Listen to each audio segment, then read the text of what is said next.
Welcome to Same Spit, Different Face TV. Well, my opinions is facts, and if you don't like my opinions, you can start your own podcast. And it's free.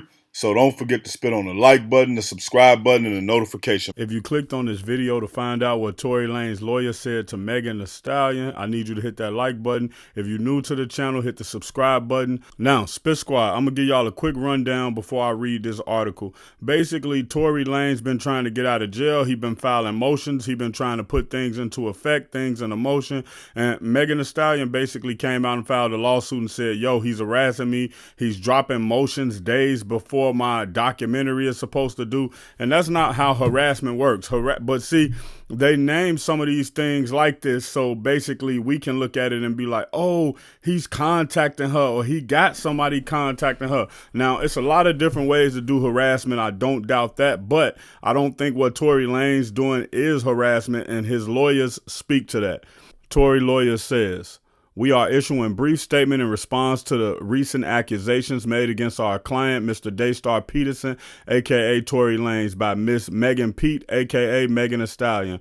Our approach will focus on logic and common sense. In regards to the ridiculous claims that the writ of habeas corpus was actually filed prior to the release of Megan Pete's documentary in an attempt to undermine her work is ludicrous. We would like to point out that appellate courts impose strict timelines for when filings and responses must occur. Are the occurrence shown suggested that the courts are trying to disrupt Ms. Pete's documentary? Our client, Mr. Peterson, was simply complying with the legal deadlines as required by the court.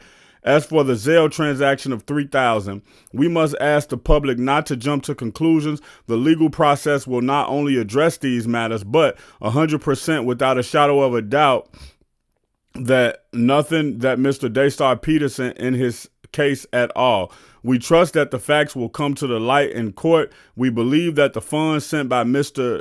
Peterson will be fully accounted for and not connected to our client. This issue will be resolved by the lawyer in the courts where the truth will be revealed. On a broader note, I believe it is important to consider the pattern of behavior we are seeing.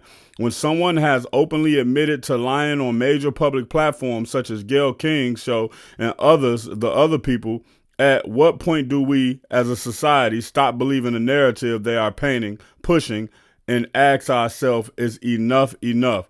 We trust that truth will fully examine and proven through the legal process, and we remain 100% confident in our case. I think that was great the way they did that, man. That was very important for them to put that statement out and just try to put it into perspective. Now, when you look at this situation, it could be a possibility that Megan found out that this was going to come out, or how long it would take.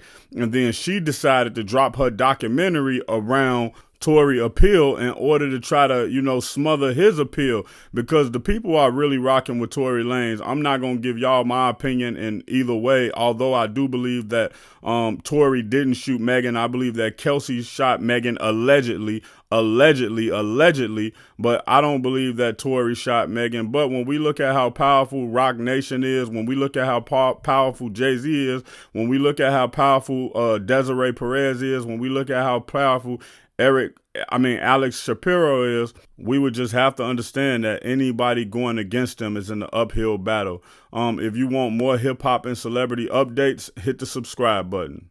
Check out my original Chicago hood movie in the end screen, No Time to Play Fair.